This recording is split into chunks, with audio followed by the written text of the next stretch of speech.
இஸ்ரேலுக்கு எதிராக ஈரான் மீண்டும் தாக்குதல் நடத்தினால் ஈரானுக்குள் தரை வழியாக நுழைவதற்கு 5 லட்சம் படை வீரர்களை அவர்கள் அனுப்புவதாகவும், இஸ்ரேலை பாதுகாப்பதற்கு 1 லட்சம் பேரை நாங்கள் அனுப்புவோம் என்றும் அவர் அறிவித்தல் விடுத்திருக்கக்கூடிய செய்திகளை நம்ம பார்க்க முடியும். குருதுகளே செய்ய துணியாத ஒரு விஷயத்தை எங்கேயோ இருக்கக்கூடிய உகாண்டாவில் இருக்கிறவர் நான் செய்வேன் என்று சொல்றது எவ்வளவு காமெடித்தனமானது, எவ்வளவு சில்லறத்தனமானதுங்கிறத நம்ம புரிந்து கொள்ளுகிற அதே நேரத்தில் அப்பொழுது அமெரிக்காவாலும் இஸ்ரேலாலும் செய்ய முடியாத எதையுமே இப்ப நீங்க மாறி அதை நாங்க முற்றுகையிடுறோம்னு சொல்லி ஈரானை தடுக்கிறதுனால செய்துவிட முடியாது.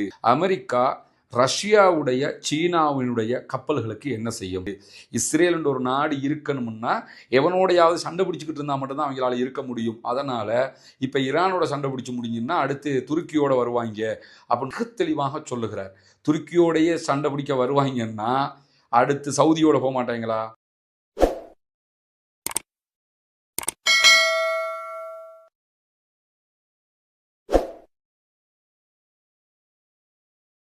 அன்பிற்கினிய சகோதர சகோதரிகளே, நம் அனைவர் மீதும் ஏக இறைவனுடைய அமைதியும் கருணையும் உண்டாகட்டுமாக என்கிற உயரிய பிரார்த்தனைகளோடு பாலஸ்தீனம் மீதான இஸ்ரேலிய ஆக்கிரமிப்பு இராணுவத்தினுடைய 2 ஆண்டு கால யுத்தம் தற்போது யுத்த நிறுத்தமாக மாற்றப்பட்டு இன்றோடு 185வது நாட்களை நாம் தாண்டி கொண்டிருக்கக்கூடிய இந்த சூழல்ல என்னவெல்லாம் நடக்கிறது? பாலஸ்தீனத்தை ஒட்டிய பகுதிகளை தாண்டி தற்போது ஈரானுக்கும் அமெரிக்காவுக்கும் இடையில ஒரு 40 நாட்கள் யுத்தம், மாபெரும் சண்டை நடைபெற்று ஒரு தற்காலிக யுத்த நிறுத்தம் நடைமுறையிலே இருக்கக்கூடிய சூழல்ல இன்றைக்கு என்னவெல்லாம் நடந்திருக்கிறது என்கிற செய்திகளைத்தான் பார்க்க இருக்கிறோம். குறிப்பாக இன்றைக்கும் அமெரிக்கா தன்னுடைய பல திட்டங்களை அறிவித்திருக்கிற அதே நேரம் ஈரானும் அதற்குரிய பதிலடிகளை வழங்கியிருக்க செய்திகளை நம்ம பார்க்க முடியும். அதற்கு முன்பதாக அந்த ஒரு பரபரப்பான சூழல் நடைபெற்று கொண்டிருக்கும் போது பதட்டமான நிலையில யாராவது சீரியஸா இருக்கும்போது சம்பந்தம் இல்லாம காமெடி பண்ணிங்கிறத நம்ம பார்த்தோம். அந்த மாதிரி உகாண்டாவினுடைய ராணுவ தளபதி ஒரு காமெடியான செய்தியை சீரியஸாக சொல்லிக் கொண்டிருக்கிறார் என்பதையும் உலகம் பார்த்து கொண்டிருக்குது. அது என்னன்னு சொன்னா, இஸ்ரேலுக்கு எதிராக ஈரான் மீண்டும் தாக்குதல் நடத்தினால் ஈரானுக்குள் தரை வழியாக நுழைவதற்கு 5 லட்சம் படை வீரர்களை அவர்கள் அனுப்புவதாகவும், இஸ்ரேலை பாதுகாப்பதற்கு 1 லட்சம் பேரை நாங்கள் அனுப்புவோம் என்றும் அவர் அறிவித்தல் விடுத்திருக்கக்கூடிய செய்திகளை நம்ம பார்க்க முடியும்.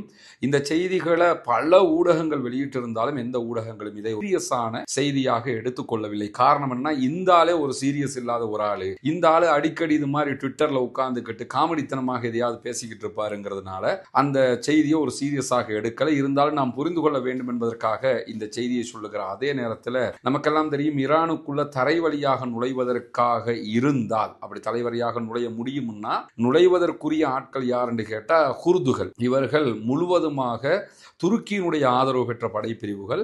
ஈராக் பார்டர்ல இருக்கிறாங்க. ஈரானுக்குள்ள அவங்க லேசாக நுழைஞ்சிட முடியும், நுழைவார்கள் என்றெல்லாம் நினைத்து கொண்டிருந்த ஒரு காலகட்டம் இருந்தது. அதை தாண்டி இந்த யுத்தத்தில் எப்படியாவது குர்துகளை ஈரானுக்குள்ள அனுப்பிடணுங்கிறதுல இஸ்ரேலும் அமெரிக்காவும் ரொம்ப தீவிரம் காட்டினாங்க. ஆனால் துருக்கி மிக தெளிவாக குர்துகளுக்கு சொன்ன செய்தி என்னன்னா, நீங்க உள்ள நுழைஞ்சிங்கன்னா உங்கள் மீது நாங்களே அட்டாக் பண்ண வேண்டி வந்துடும். அதை தாண்டி எங்களுடைய எந்த உதவிகளும் உங்களுக்கு கிடைக்காது. ஈரானுடைய பதிலடி மிக கடினமாக இருக்காங்க. சொன்ன மாதிரியே ஈரானும் சில கட்டங்கள்ல குர்துகளுக்கு எதிராக சில தாக்குதல்களை நடத்தியதை நம்ம பார்த்திருக்கிறோம். குர்துகளே செய்ய துணியாத ஒரு விஷயத்தை எங்கேயோ இருக்கக்கூடிய உகாண்டாவில் இருக்கிறவர் நான் செய்வேன் என்று சொல்றது எவ்வளவு காமெடித்தனமானது, எவ்வளவு சில்லறத்தனமானதுங்கிறத நம்ம புரிந்து கொள்ளுகிற அதே நேரத்தில் தற்போது ஈரான் அமெரிக்க இஸ்ரேலிய வார்ங்கிறது ஒரு முக்கியமான டேர்னிங் பாயிண்ட்டுக்கு வந்திருக்கிறதுங்கிறது நமக்கு தெரியும். அதாவது ஹொர்முஸ் நீர்நிலைகளை ஈரான் மூடிவது, அதற்கு பதிலடியாக ஹொர்முஸை நாங்களும்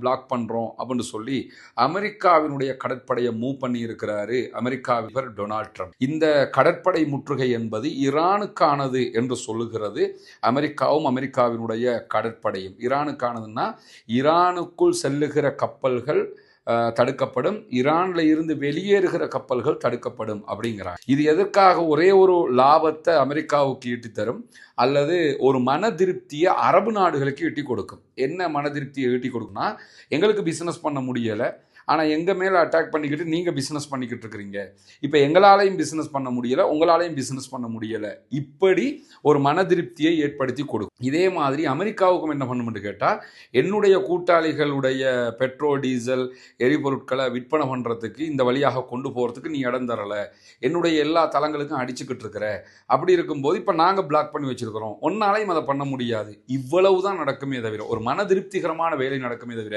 வேறு எதுவுமே நடக்கப் போவதில்லை என்பது அனைவருக்கும் தெரியும். இருந்தாலும் இலங்கை இந்திய நேர பிரகாரம் இன்றைக்கு மாலை 7:30 மணி தொடக்கம் இந்த முற்றுகை ஆரம்பிக்கப்பட்டிருக்கிறது. ஈரானுக்குள்ள எந்த கப்பல் போனாலும் நாங்கள் தடுப்போம், அதே மாதிரி ஈரான்ல இருந்து எந்த கப்பல் வெளியேறினாலும் நாங்கள் தடுப்போம் என்கிற அறிவிப்பை அமெரிக்க அதிபர் டொனால்ட் ட்ரம்ப் விடுத்திருக்கிறார். குறிப்பாக இந்த செய்தி வெளியானதுக்கு பிறகு இஸ்ரேல்ல இது தொடர்பான மாறுபட்ட மனோநிலை செய்திகள் வெளியாகி கொண்டிருப்பதை நம்ம பார்க்க முடியும். இஸ்ரேலிய பிரதமர் பெஞ்சமின் நெதன்யாகு வலம மாதிரியே சூப்பரு, அமெரிக்க அதிபர் எதை செஞ்சாலும் சூப்பராக தான் இருக்கும் அப்படின்னு சொல்லி சொல்றாரு. ஏன்னா அந்த உசுப்பேத்தி விடுறதே இருந்தால் தான், அதனால அதே மாதிரி அவர் சொல்லிக்கிட்டு இருக்கிறார். ஆனால் அந்த நாட்டினுடைய இன்னும் சில முக்கியஸ்தர்கள் மிக தெளிவான சில செய்திகளை சொல்லியிருக்கிறார்கள். குறிப்பாக இஸ்ரேலிய இராணுவத்தினுடைய உளவுத்துறை மொசாத் இருக்கிறாங்களா, இந்த மொசாதில் இருக்கக்கூடிய ஈரானுக்கான பிரிவு, ஈரானுக்குன்னே மொசாது ஒரு பிரிவை உருவாக்கி வச்சிருக்கிறாங்க. அந்த பிரிவினுடைய முன்னாள் தலைவர் டேனி சிட்ரினோ பேசியிருக்கக்கூடிய செய்திகள் வெளியாகி ஒரு பரபரப்பான செய்தியாக மாறி இருக்கிறது. அவர் பேசும்போது என்ன சொல்றாருன்னு கேட்டால், 5 வார காலங்கள் ஈரானுக்கு எதிரான ஒரு யுத்தத்தை அமெரிக்காவும் இஸ்ரேலும் செய்திருக்கிறது. இப்படி செஞ்ச நேரத்தில் அவர்கள் ஹொர்முஸ் ஜலசந்தியை முற்றுகை இட்டிருந்தார்கள். அப்பொழுது அமெரிக்காவாலும் இஸ்ரேலாலும் செய்ய முடியாத எதையுமே இப்போ நீங்கள் மாறி அதை நாங்கள் முற்றுகையிடுறோம்னு சொல்லி ஈரானை தடுக்கிறதுனால செய்துவிட முடியாது. எனவே இது சும்மா ஒரு பரபரப்பான ஒரு தலைப்பு செய்தியாக மாறுமே தவிர ஈரானை இதனால் முடக்கிடலாம்னு நினச்சிடாதீங்க. ஏன்னா ஈரானை முடக்க முடியல, யுத்தம் பண்ணி பார்த்தாச்சு, தாக்கல் நடத்தியாச்சு, அவங்களோட தலைவர்களை எல்லாம் அழிச்சாச்சு, எதை செஞ்சுமே அவங்கள முடக்க முடியலை. இப்போ நீங்கள் போய் ஈரானுக்குள்ளே போகிற கப்பல்களை மட்டும் தடுக்கிறதுனால ஈரான் அடங்கிடுவான்னு நினச்சிடாதீங்க அப்படின்னு சொல்லி அவர்களே சொல்லியிருக்கக்கூடிய நிலையில தான் இஸ்ரேலுடைய முன்னாள் பாதுகாப்பு அமைச்சர் மோஷே யலோன் சொல்லியிருக்கக்கூடிய ஒரு கருத்தும் கவனம் ஈர்த்திருக்கிறது. அவர் பேசும்போது இதை பற்றி என்ன சொல்றாருன்னு கேட்டால், 40 நாட்களுக்கு மேலாக ஒரு மாபெரும் யுத்தத்தில் அடைய முடியாத எந்த நோக்கங்களையுமே இந்த ஹொர்முஸை நீங்கள் ஈரானுக்கு எதிராக பிளாக் பண்ணுறதுனால எதுவுமே நடந்துவிட போவதில்லை, அணு ஆயுதத்தை பெற்றுக்கொள்வது அவசியம்தான் என்கிற முடிவுக்கு நீங்கள் ஈரானை தள்ளுவீர்கள். இதில் என்ன நடக்கும்னு கேட்டால், அணு ஆயுதமே வேணாம் என்று இருக்கக்கூடிய ஈரான் இனி எங்களுக்கு அணு ஆயுதம் வேணும், ஏன்னா தொடர்ந்து நீங்கள் எங்களை டிஸ்டர்ப் பண்ணுறீங்க என்கிற ஒரு அடுத்த கட்ட நிலைக்கு தள்ளப்படுவதற்கான வாய்ப்பு தான் அதிகம் இருக்கிறது என்கிற செய்திகளை இன்றைக்கு இஸ்ரேலுடைய முக்கியஸ்தர்களே சொல்லி இருக்கக்கூடிய சூழல்ல தான் ஈரானுடைய துறைமுகங்களுக்கு செல்லக்கூடிய கப்பல், அங்கிருந்து வெளியேறக்கூடிய எல்லா கப்பல்களையும் நாங்கள் தடுக்க போகிறோம் அப்படின்னு சொல்லி முற்றுகை தற்போது ஆரம்பமாகிவிட்டது. 7:30 மணிக்கு ஆரம்பிச்சுட்டாங்க. 7:30 கூட்டிட்டாரு அமெரிக்க அதிபர் டொனால்ட் ட்ரம்ப். ஆனால் அதுக்கு பிறகு ஈரானுடைய 2 கப்பல்கள் பயணித்திருக்கிறது என்கிற செய்திகளும் பதிவாகி அவர் அறிவிச்சதுக்கு பிறகு ஈரானுடைய 2 கப்பல் போயிருக்குது. அதை அமெரிக்காவால் தடுக்க, இந்த தடையால் அமெரிக்காவுக்கு இருக்கக்கூடிய மிகப்பெரிய சிக்கல் கேள்வி 2 இருக்கிறது. என்னன்னு கேட்டால், அமெரிக்கா ரஷ்யாவுடைய சீனாவினுடைய கப்பல்களுக்கு என்ன செய்யும்? ஏன்னா ஈரான்ல இருந்து நிறைய பொருட்கள், பெட்ரோல் மாத்திரம் கிடையாது, அது இல்லாத நிறைய பொருட்கள் சீனாவுக்கு ஏற்றுமதியாக, இரும்பு தாதுக்கள், அப்படி பலது. அதே மாதிரி ஈரானுக்கு தேவையான பல பொருட்கள், மெஷினரிஸ், அது இது எல்லாம் சீனாவில் இருந்து தான் இறக்குமதி செய்யப்படுகிறது. ரஷ்யாவில் இருந்தும் பல பொருட்கள் கொண்டு வரப்படுது. ஈரானுக்குள்ள போகிற கப்பல்களை தடுப்போம், வெளியேறுகிற கப்பல்களை தடுப்போம்னா ஈரான்ல இருந்து பெட்ரோல் டீசல் எரிவாயுவை ஏற்றி கொண்டு போகிற 80% பிசினஸ் யார் பண்றாங்கன்னு கேட்டா சைனா தான் பண்ணிக்கிட்டு இருக்காங்க. சீனாவினுடைய கப்பல்களை அமெரிக்காவால் தடுக்க முடியுமா? அமெரிக்காவால் சோதனையிட முடியுமா? அமெரிக்காவால் கைப்பற்றி கொண்டு போக முடியுமா என்கிற கேள்வி. அப்படி நடந்தால் அடுத்ததாக சீனா தைவான் விஷயத்துல தாறுமாறான முடிவுகளை எடுக்கும். அதே மாதிரி ரஷ்யாவினுடைய கப்பல்களை அமெரிக்காவால் தடுக்க முடியுமா? ரஷ்யாவினுடைய கப்பல்களை சோதனையிட முடியுமா? 1க்கு செய்யலாம், 2க்கு செய்யலாம், 10க்கு செய்யலாமா? நீங்க தொடர்ந்து இதை பண்ணிக்கிட்டு இருந்தா ரஷ்யா அடுத்தடுத்த கட்டங்களில் அமெரிக்காவுக்கு எதிராக திரும்பினால் இதனுடைய விளைவு மிக பாரதூரமானதாக இருக்க போகிறது. எனவே நாங்கள் அதை பண்ணுவோம், இதை பண்ணுவோம் யாரும் பேசலாம். ரஷ்யாவும் சீனாவும் தான் மிக நெருங்கிய கூட்டாளிகளாக ஈரானுக்கு இருக்கும்போது ஈரானுடைய விவகாரத்தில் ரஷ்யாவும் சீனாவும் பக்கபலமாக இருக்கும். அதனால் அதை தடுக்கிற எந்த காரியத்தையுமே அமெரிக்காவால் சுலபமாக செய்ய முடியாது. அதை தாண்டி ஈரானுடைய பந்தர் அப்பாஸ் துறைமுகம் இருக்கிறது, கார்க்கு தீவுகள், இங்கே எல்லாம் இருக்கக்கூடிய தீவுகளுக்கு வரக்கூடிய எல்லா கப்பல்களையும் அமெரிக்காவால் கண்காணிச்சிட முடியுமா, தடுத்துட முடியுமா, அமெரிக்காவுக்கு அந்த பலம் தற்போது ஹொர்முஸ்ல இருக்குதா என்கிற கேள்விகளை எல்லாம் சர்வதேச விற்பனர்கள் கேட்டுக்கொண்டே இருக்கிறார். ஏன்னா ஈரானுக்கு அந்த பலம் இருக்கிறது, ஏன்னா அந்த ஏரியாவில் இருக்கிறவங்க தானே, அவங்க அதுக்கேற்ற மாதிரி தான் தயாராகி இருக்கிறாங்க, அதை சாதிச்சும் காட்டிட்டாங்க, எந்த கப்பலையும் அவங்க வெளியேற்ற விடாம தடுத்துட்டாங்க. அப்படி இருக்கும்போது இதே வேலையை அமெரிக்காவால் செய்ய முடியாமல் இருக்கும். அப்படி இருக்கிற போது இந்த மிஷனே தோல்வி அடைந்து விடும் என்பதுதான் ஆய்வாளர்களுடைய கருத்தாக இருக்கு. ஆனால் இதுல இருந்து அமெரிக்கா எதிர்பார்க்கிற ஒரே ஒரு ரிசல்ட் தான் என்பதை நம்ம புரிஞ்சுக்கிறோம். என்ன ரிசல்ட்னு கேட்டா, சீனாவுக்கு ஏற்றுமதியாகிற பெட்ரோல்களை முடிஞ்ச வரைக்கும் தடுப்பதற்கு அமெரிக்கா தயாராக, அப்படி தடுக்க தயாரானால் சீனா ஈரான் மேல அழுத்தம் செலுத்தக்கூடும். நீங்க போய் உடனடியாக அமெரிக்கா ஏத்துக்கிற மாதிரி ஒரு ஒப்பந்தத்தை செஞ்சுக்கிறங்க என்று சீனா சொல்லக்கூடும். சீனா ஈரானுக்கு அழுத்தம் கொடுக்கணும் அப்படி என்பதுதான் அமெரிக்காவுடைய எதிர்பார்ப்பாக இருக்கிறது. அதனால தான் இந்த முற்றுகையை அமெரிக்க அதிபர் டொனால்ட் ட்ரம்ப் பண்ணி இருக்கிறாரு என்பதையும் ஆய்வாளர்கள் சொல்றதை பார்க்க. எது எப்படி போனாலும் சீனா நினைத்தால் என்ன பண்ணலாம்னு கேட்டா, சீனாவினுடைய ஆயுதப்படையை கொண்டு பாதுகாப்பாக அவர்களுடைய கப்பலை கொண்டு வந்து திரும்ப எடுத்துக்கிட்டு திரும்ப போக முடியும். அதை அமெரிக்காவால் தடுக்க முடியாது. அப்படி தடுத்தால் தைவான் விஷயத்துல சீனா அடுத்த கட்ட நடவடிக்கைகளை எடுக்கும் போது அமெரிக்காவால் எதுவுமே பண்ண முடியாம போயிரும். ஏன்னா அமெரிக்கா என்பது ஒரு பக்கம் இருக்கிறது, சீனா ரஷ்யா என்பது ஈரானுக்கு மறுபக்கம், அவர்களோடு ஒத்துசைந்து போகக்கூடிய ஒரு நிலையில இருக்கிறதுனால இது ஒரு சர்வதேச குழப்ப நிலையை உண்டாக்குகிற சூழலை நம்ம பார்க்க முடியும். அதனாலதான் இந்த முற்றுகைக்கு, ஈரானுக்கு எதிராக ஹொர்முஸை முற்றுகையிடுகிற இந்த வேலைக்கு எங்களுடைய கடற்படை எதுவுமே பங்களிப்பு செய்யாது அப்படின்னு சொல்லி பிரிட்டன் தெளிவாக அறிவிச்சிட்டாங்க. ஆனால் 2 நாளைக்கு முன்னாடி பிரிட்டனுடைய அதிபரை பற்றி அமெரிக்க அதிபர் சொல்லும்போது என்ன சொன்னார்ன்னு கேட்டால், பிரிட்டன் எங்களுக்கு சப்போர்ட் பண்ணும், அவர்களுடைய கப்பலை எல்லாம் அனுப்புவாங்க, நாங்கள் ஹொர்முஸ்ல இருக்கக்கூடிய அவர்கள் பதித்து வைத்திருக்கக்கூடிய கன்னி வெடிகளை எல்லாம் நாங்கள் அகற்ற போறோம் அப்படிலாம் சொன்னாரு. பிரிட்டன் அனுப்ப மாட்டோம் அப்படின்னு சொல்லிட்டாங்க. ஏன்னா கன்னி வெடியை அகற்றுறதுக்கும் கடலுக்குள்ள வரணும். அப்படி வருவதாக இருந்தால் ஈரானுடைய ஏவுகணைகளையும் ஈரானுடைய எல்லா விமானங்களையும் எப்படி எதிர்கொள்ள போகிறோம் என்கிற கேள்வி எல்லா நாடுகளுக்கும் இருக்கிறது. எனவே இது ஆபத்தானது, அதுக்குள்ள போகாம இருக்கணுங்கிறது தான் அவர்களுடைய நிலைப்பாடாகவும் இருக்கக்கூடிய சூழல்ல தங்களுடைய துறைமுகத்தின் மீது எந்த ஒரு தாக்குதல் நடத்தப்பட்டாலும் கண்டிப்பாக பாரசீக வளைகுடாவிலும் அரபு பகுதிகளிலும் இருக்கக்கூடிய எல்லா துறைமுகங்கள் மீதும் தாக்குதல்களை நடத்துவோம் அப்படின்னு சொல்லி இன்றைக்கு ஈரான் திட்டவட்டமாக அறிவித்திருக்கிறது. எங்களுடைய துறைமுகங்களுக்கு, ஹார்பர்களுக்கு நீங்கள் அடிச்சிங்கன்னா உங்களுடைய போர்ட்டுகளுக்கு, ஹார்பர்களுக்கு கண்டிப்பாக நாங்கள் தாக்குதல் நடத்துவோம். எங்கள் மேலே யாரும் கை வச்சிடக்கூடாது, கை வச்சா அமெரிக்காவோட தொடர்பில் இருக்கக்கூடிய எல்லா அரபு நாடுகளுடைய துறைமுகங்களும் தாக்கப்படும் அப்படின்னு சொல்லி இன்றைக்கு ஈரானுடைய IRGC-யினுடைய செய்தி தொடர்பாளராக இருக்கக்கூடிய லெப்டினன்ட் கர்னல் இப்ராஹிம் சொல்பகாரி வெளியிட்டிருக்கக்கூடிய அறிவிப்பை நம்ம பார்க்க முடியும். எதிரி தரப்பு கப்பல்களுக்கு ஹொர்முஸ் ஜலசந்தி வழியாக செல்வதற்கான உரிமையே கிடையாது அப்படின்னு இன்றைக்கும் சொல்லி இருக்கிறார். இவங்க என்ன செய்யலாம்னா, ஈரானுக்கு கொஞ்ச நாட்களுக்கு ஒரு பொருளாதார அழுத்தம் ஏற்படும். ஏற்கனவே அவங்க பொருளாதார ரீதியில் டவுனாக இருக்கிறதுனால இந்த எண்ணெய் விற்பனை கொஞ்சம் தடுக்கப்பட்டால், பொருளாதார அழுத்தம் ஏற்பட்டால் உள்நாட்டு குழப்பம் ஏற்படும் என்று எதிர்பார்ப்பாங்க.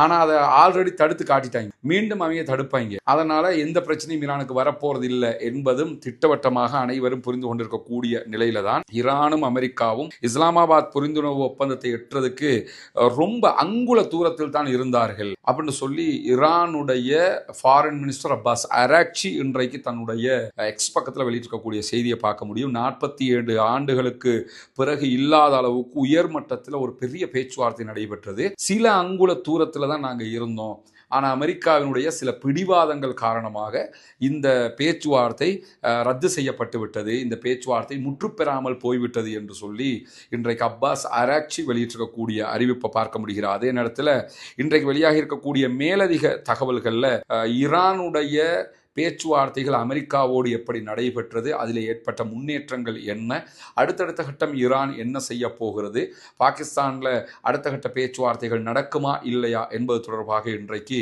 சவுதி அரேபியாவினுடைய வெளிவிவகார அமைச்சர் இளவரசர் ஃபர்ஹான் அவர்கள் தொடர்பு கொண்டு அப்பாஸ் அராக்சியோடு ஈரானுடைய ஃபாரின் மினிஸ்டரோடு பேசியிருக்கிறார்கள் என்கிற செய்திகள் இன்றைக்கும் வெளியாகி இருக்கிறது.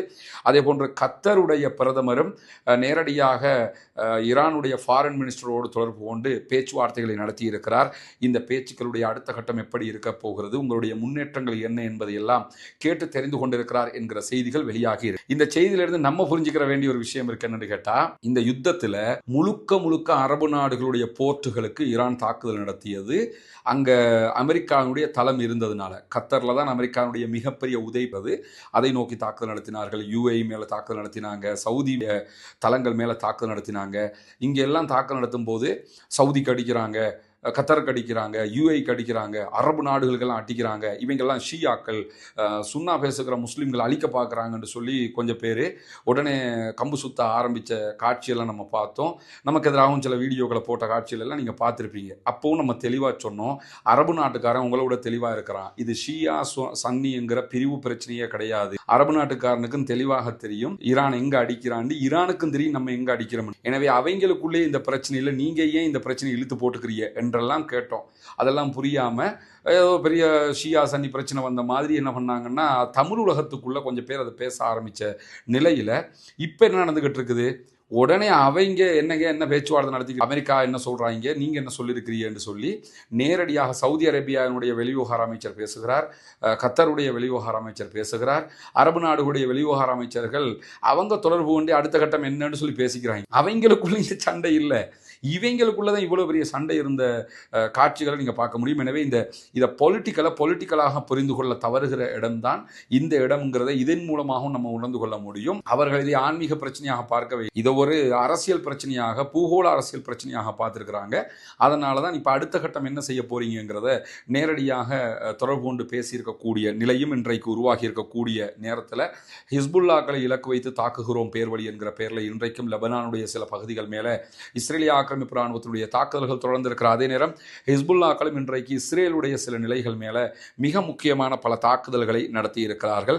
குறிப்பாக ஹிஸ்புல்லாக்கள் இன்றைக்கு வெளியிட்டிருக்கக்கூடிய அறிவிப்பில் மிஸ்காவ், அதே போன்று காஃபர் கிலாதி போன்ற பகுதிகளில் இஸ்ரேலிய ஆக்கிரமிப்பு ராணுவத்தை இலக்கு வைத்து தாக்குதல்களை நடத்தி இருக்கிறார்கள் என்கிற செய்திகளும், அதே போன்று சாரிட் என்கிற ராணுவ முகாம் மேலேயே கடுமையான தாக்குதல்கள் நடத்தப்பட்டிருக்கிறது என்கிற செய்திகளையும் சொல்லியிருக்கக்கூடிய காட்சிகளை நம்ம பார்க்க. இதை தாண்டி இன்றைக்கு துருக்கியினுடைய ஃபாரின் மினிஸ்டர் வெளியிட்டிருக்கக்கூடிய ஒரு முக்கியமான செய்தி வெளியாகிறது. அவர் இன்றைக்கு சொல்லியிருக்கக்கூடிய அந்த செய்தி என்னன்னு கேட்டா, ஈரானுக்கு பிறகு துருக்கியை ஒரு புதிய எதிரியாக இஸ்ரேல் அறிவிக்கக்கூடும். ஈரானுக்கு அடுத்து துருக்கி தான் பெரிய ஆபத்தானது, துருக்கிட்ட அந்த ஆயுதம் இருக்குது, இந்த ஆயுதம் இருக்குது, எனவே துருக்கியை நம்ம அழிக்கணும், துருக்கியோட சண்டை பிடிக்கணும் என்கிற ஒரு நிலைக்கு இஸ்ரேல் வருவதற்கான வாய்ப்பு இருக்கிறது அப்படின்னு சொல்றாரு. ஏன் அதை சொல்றாருன்னு சொல்லி அதே காரணத்தை அவர் சொல்றாரு. ஏன்னா இஸ்ரேலை பொறுத்தவரையில இஸ்ரேலுக்கு இந்த மாதிரி எதிரிகள் என்கிறத அவங்களே உருவாக்கி வைக்காம அவங்களால நிலைச்சு நிற்க முடியாது. இஸ்ரேல் ஒரு நாடு இருக்கணும்னா எவனோடையாவது சண்டை பிடிச்சிக்கிட்டு இருந்தா மட்டும்தான் அவங்களால இருக்க முடியும். அதனால இப்ப ஈரானோட சண்டை பிடிச்சு முடிஞ்சுன்னா அடுத்து துருக்கியோட வருவாங்க அப்படின்னு தெளிவாக சொல்லுகிறார்.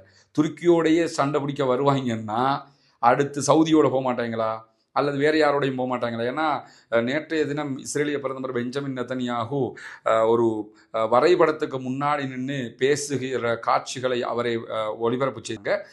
இஸ்ரேலுடைய சேனல் 20 வெளியிட்டிருக்கக்கூடிய வீடியோக்கள் நீங்கள் பார்க்க முடியும். அல் ஜசீராவும் அதை போட்டு காட்டி தலைப்பாகவே அதை போட்டிருந்தாங்க. இந்த அதாவது மத்திய கிழக்கினுடைய படத்துக்கு முன்னாடி நின்று இஸ்ரேலிய பிரதமர் பேசும்போது சொல்றாரு, நாங்கள் மத்திய கிழக்கில் நிறைய சேஞ்ச் பண்ணியிருக்கிறோம், எங்களுக்கு எதிராக முழுமையான அரபு நாடுகளை சேர்ந்து எங்களை அட்டாக் பண்ணியும் நாங்கள் அதை எதிர்த்து நின்றுருக்கிறோம் அப்படின்னு சொல்லி 1967 6 அரபு நாடுகள் சேர்ந்து இஸ்ரேலை அழிக்க வந்ததாகவும் அதையெல்லாம் முறையடிச்சு தான் நாங்கள் இந்த இடத்துக்கு வந்திருக்கிறோம், நாங்கள் இன்னும் மாற்ற வேண்டிய மத்திய கிழக்கினுடைய முகத்தையே நாங்கள் மாற்ற போகிறோம் அப்படின்னு சொல்லி அவர் பேசுகிறாரு. இவங்களை தான் ரொம்ப தங்கமானவங்க, ரொம்ப நல்லவங்க, ஈரான் அழிஞ்சு நாசமாக போனாலும் பரவாயில்லை, இவங்க எப்படியாவது நல்லா இருந்துடணும், அமெரிக்கா எப்படியாவது நல்லா இருந்துடணும் சில பேர் இன்னைக்கு ஒரு சொற்பமானாக்கள் நினைக்கிறாங்கல்ல, அவங்க புரிஞ்சுக்கிறன்னு கேட்டால் மத்திய கிழக்கினுடைய முகத்தையே மாற்றுவனுங்கிறான். அப்படி ஏன்னா அவருடைய அந்த கிரேட்டர் இஸ்ரேல் என்கிற திட்டத்தில், பறந்துபட்ட இஸ்ரேல் என்கிற திட்டத்தில் சவுதி அரேபியாவுடைய ரியாது வரைக்கும் அவருடைய திட்டம் இருக்கு. அங்கே வரைக்கும் நாங்கள் கைப்பற்றுவோம்னு இருக்கிறாங்க. அப்படி ஒரு கைப்பற்றுகிற நிலை வந்தால் சவுதி அரேபியாவை அமெரிக்காக்காரன் காப்பாற்றுவானா? சவுதி அரேபியாவுக்காக அமெரிக்கா சண்டை பிடிப்பானா இஸ்ரேலுக்கு எதிராக? அதெல்லாம் நடக்க போகிறது. எனவே இதெல்லாம் புரிந்து கொள்வது தான் இந்த பூகோள அரசியலுடைய மிக முக்கியமான பகுதியாக இருக்கிறது. ரமலானுடைய மாதத்தில் நம்ம உங்களிடத்தில் மீண்டும் மீண்டும் வேண்டிக் கொண்டு வந்தது தான் உங்களுடைய ஜகாத் மற்றும் சதக்கா நிதிகளை இலங்கையினுடைய கிழக்கு பகுதிகள் பொத்துவில்ல செய்து வரக்கூடிய இஸ்லாத்தை ஏற்றுக்கொண்ட சகோதர சகோதரிகளுக்கான வீடு கட்டும் கட்டுமான பணிகளுக்கு தந்து உதவுங்கள் என்று சொல்லி. ஏன்னா ஜகாத்தை பெறக்கூடிய தகுதி படைத்த 8 கூட்டத்தாரில் இந்த இஸ்லாத்தை ஏற்றுக்கொண்ட சகோதரர்களும் அடங்குகிறார்கள். அவர்கள் ஏழைகள் என்கிற காரணத்தினால அவர்கள் மிஸ்கீன்கள் அதே போன்று ஃபக்கீர்கள் பட்டியலையும் வருவாங்க. மொத்தத்தில் ஜகாத் பெறக்கூடிய 8 கூட்டத்தில் 3 கூட்டத்தினுடைய நன்மைகள் அவர்களுக்கு கொடுக்கக்கூடிய உதவிகளால் நமக்கு கிடைத்துவிடும் என்கிற செய்திகளை உங்களுக்கு நம்ம தொடர்ந்து சொல்லிக் கொண்டு வந்தோம். அங்குள்ள காட்சிகளையும் நம்ம காட்டியிருந்தோம். ஏற்கனவே 5 வீடுகளை நம்ம கட்டி கையளிச்சிருக்கிறோம். அந்த காட்சிகள் எல்லாம் தொடர்ந்து நீங்கள் பார்த்து வருகிறீர்கள். அதை தாண்டி இன்னும் 9 வீடுகள் கட்ட வேண்டிய தேவை இருக்கிறது. மொத்தம் 14 வீடுகள் என்கிற தகவல்களை உங்களுக்கு நம்ம சொல்லி வந்தோம். அதற்கான உதவிகளை நீங்கள் தொடர்ந்து வழங்கி வருகிறீர்கள். உங்களுடைய ஜக்காத்து தான தர்மங்களை தந்து வருகிறீர்கள். அந்த அடிப்படையில் தற்போது நம்ம 6வது வீட்டை கட்டுகிற பணியை ஆரம்பித்திருக்கிறோம். அதனுடைய காட்சிகளை தான் நீங்கள் முன்னாடி பார்க்குறீங்க. நீங்கள் தரக்கூடிய உதவிகளை கொண்டுதான் மக்களுக்கு தேவையான ஏழை எளிய மக்களுக்கு உரிய எல்லா காரியங்களையும் நம்ம பண்ணி வர்றோம். தித்வா புயலுக்கான பணிகளாக இருந்தாலும் சரி, அதற்கு பிறகு வாட்டர் டேங்கை நம்ம ஓப்பன் பண்ணி கொடுத்ததாக இருந்தாலும் சரி, மற்ற எல்லா பணிகளும் நீங்கள் தரக்கூடிய ஜகாத்து தான தர்மங்களை கொண்டு ஏழைகளுக்கு முறையாக செய்யப்பட்டு வருகிறது என்பது உங்களுக்கு தெரியும். அந்த அடிப்படையில் தான் தற்போது அல்ஹம்துலில்லாஹ் 6வது வீடை கட்டுகிற பணியை நம்ம ஆரம்பிச்சிருக்கிறோம். இந்த பணி தொடர்ந்து நடைபெற்று 14 வீடுகளும் மீதி இருக்கக்கூடிய 9 வீடுகளும் கட்டி முடிக்கப்பட வேண்டும் என்பதுதான் என்னுடைய பிரார்த்தனையும் நிச்சயமாக உங்களுடைய பிரார்த்தனையாகவும் இருக்கும். எனவே இந்த பணியை சிறப்பாக முடிப்பதற்காக தொடர்ந்தும் உங்களுடைய உதவிகளை வாரி வழங்குங்கள் என்கிற கோரிக்கையை இந்த இடத்திலே முன்வைத்துக் கொள்கிறேன். இன்றைக்கு வெளியாக இருக்கக்கூடிய முக்கியமான செய்திகளை உங்களுக்கு கொண்டு வந்து தந்திருக்கிறோம். தொடர்ந்து இணைந்திருங்கள். ரஸ்மினா மைசின் டாக்ஸ் ஆகிய 2 சேனல்களோடு உங்களுக்கு உடனுக்குடன் உண்மையான செய்திகளை கொண்டு வந்து தருவதற்கு நாம் தயாராக இருக்கிறோம். ஆக்கிரமிப்புகள் ஓய வேண்டும், ஆக்கிரமிப்பாளர்கள் அடங்க வேண்டும், ஈரானிய அப்பாவிகள் மீதான, லெபனானிய அப்பாவிகள் மீதான, காசா அப்பாவிகள் மீதான ஆக்கிரமிப்பு தாக்குதல்கள் நிறுத்தப்பட்டு மத்திய கிழக்கு முழுவதும் அமைதி திரும்ப வேண்டும் என்கிற உயரிய பிரார்த்தனைகளோடு தொடர்ச்சியாக ஆக்கிரமிப்பாளர்களுக்கு எதிராக ஜனநாயக ரீதியாக குரல் எழுப்புவோமாக. வாஹர் தஅவானா அல்ஹம்துலில்லாஹி ரப்பில் ஆலமீன்.